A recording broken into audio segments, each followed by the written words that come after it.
You can run the best campaign, you can even become the nominee, and you can have the election stolen from you.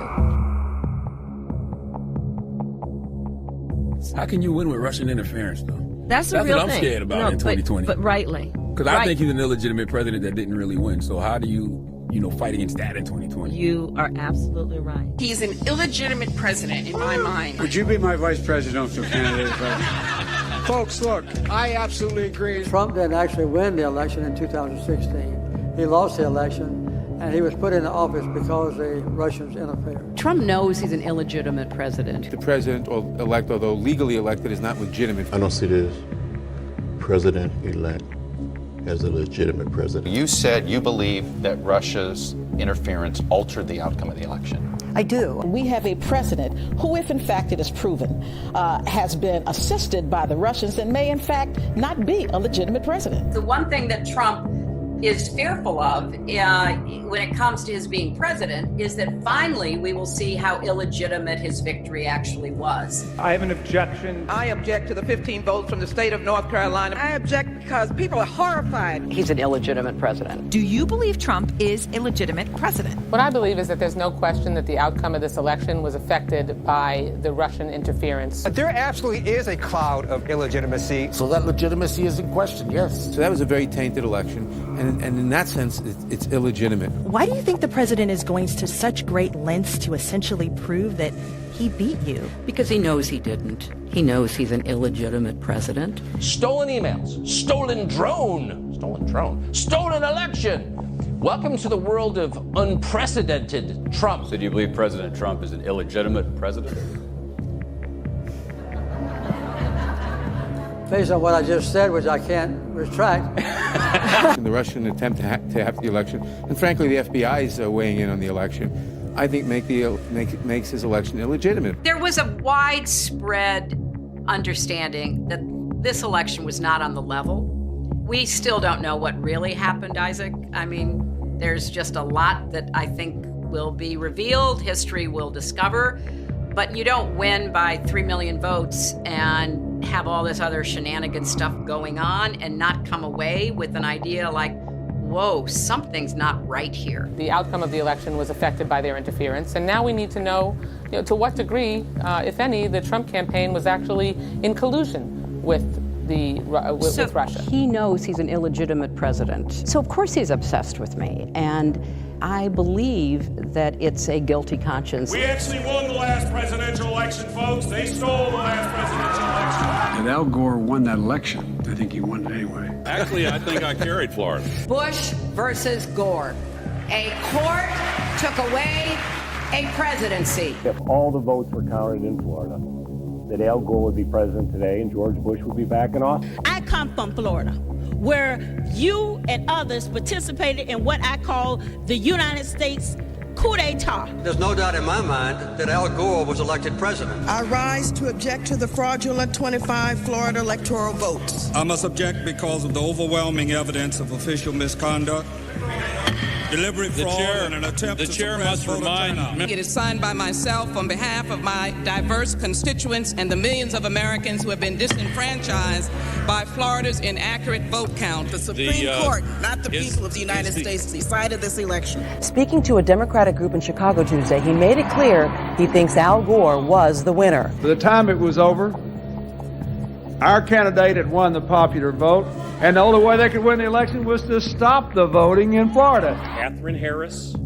Jeb Bush, Jim Baker, and the Supreme Court hadn't tampered with the results, Al Gore would be president. The Supreme Court elected the president. 2004, yes. Al Gore won the state of Florida in 2000, although not the presidency. But the Supreme Court tampered? That's a large charge.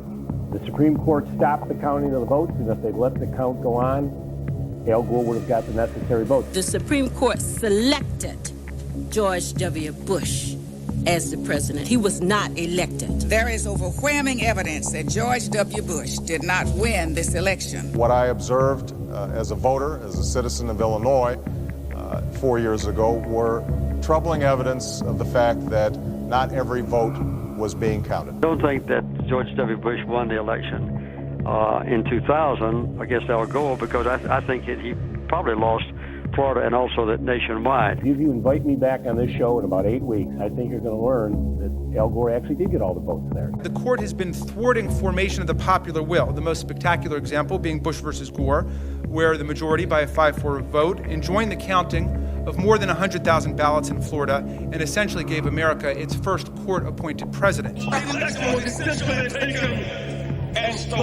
I think in 2000, everybody thought, well, he did win the election, Al Gore. After the election, when you stole the election, you came back here and said, get over it. No, we're not going to get over it. You know it, I know it, they know it. We won that election. Constantly shifting vote tallies in Ohio and malfunctioning electronic machines, which may not have paper receipts, have led to additional loss of confidence by the public. The right to vote has been stolen from qualified voters. In 2004, the democratic process was thwarted. The 2004 presidential election in Ohio was riddled with unnecessary problems. Some machines malfunctioned, causing votes to be counted more than once, or not at all. Based upon an inordinate number of allegations suggesting gross voting rights violations and misconduct, I join with my colleagues in objecting to counting the state of Ohio's electoral votes. As in 2000, the votes of many who wanted to vote were not, in fact, counted. This last Friday night, I arranged to meet Senator Kerry at a fundraiser to give him a copy of my book. He told me he now thinks the election was stolen. The wife of John Kerry said she has lingering doubts about the legitimacy of the election. Her theory goes like this. Two brothers, she calls hard right Republicans, own 80% of voting machines in the U.S. Therefore, it would be easy to hack into the mother machines that control the electronic voting. There were numerous irregularities in Ohio, including large percentages of rejections of provisional balloting, problems with voting machines. As we look at our election system, I think it's fair to say that there are many legitimate questions about its accuracy, about its integrity. There are still legitimate concerns over the integrity of our elections. The question, obviously, is how many instances were not caught that we don't know about. Number one, we've seen a lot of what I'll call honest glitches where it just didn't work right, but also that these machines are hackable. A dishonest employee of the vendor or a dishonest employee of a local board of elections or simply someone who knows electronics and has a computer at home could hack into these machines and put in a secret instruction to disregard every 20th Democratic vote or add 10% to the carry or to the Bush vote or whatever, and you might not ever know it. I agree with tens of millions of Americans who are very worried that when they cast the ballot on an electronic voting machine, that there is no paper trail to record that vote. The numerous irregularities that occurred with the electronic voting machines in Ohio on November the 2nd of last year point to an unresolved national crisis. We cannot declare that the election of November 2nd, 2004 was free and clear and transparent and real. There must be independent testing of the voting machines used in Ohio. I'm not confident that the election in Ohio was fairly decided. We know that there was substantial voter suppression, and the machines were not reliable. The members of Congress who have brought this challenge are speaking up for their aggrieved constituents, many of whom may have been disenfranchised in this process. Treating today's electoral vote count in Congress as a meaningless ritual would be an insult to our democracy unless we registered our own protest against the obviously flawed voting process that took place in so many of our states. Voters who wish to cast a vote for president or vice president can't approach the polls with certainty that their vote will be counted. One of the most significant problems in Ohio and in many other states was the lack of measures to ensure the integrity of electronic voting machines. In 2004, they caused Democratic voters in Ohio to wait for 8 hours before they could cast their ballot. They turned the Department of Civil Rights and the Justice Department into the voter suppression division with voter ID laws, voter purging, voter caging, voter intimidation. There aren't going to be any more election stealings. And despite the final tally and the inauguration and the situation we find ourselves in, I do have one very affirmative statement to make. We won. Without voter suppression, Stacey Abrams would be the governor of Georgia. And Andrew Gillum is the governor of Florida. I acknowledge that former Secretary of State Brian Kemp will be certified as the victor in the 2018 gubernatorial election. This is not a speech of concession. If she'd had a fair election, she already would have won. You refused to concede and say that you lost. Do you stand by that decision today? Absolutely. The election was not fair. The process was not fair. If Stacey Abrams doesn't win in Georgia, they stole it. It's clear. It's clear. I think that Stacey Abrams' election is being stolen from her. You notably did not concede. I did not. Okay, you acknowledged that he won, but you did not concede. Correct. 5 months later, do you still feel like your opponent won through voter suppression? Yes. Georgia voters did not have their votes counted. They were not allowed to cast votes. They had their votes discarded. She would be the governor of Georgia today had the governor of Georgia not disenfranchised 1.4 million Georgia voters before the election. That's what happened to Stacey Abrams.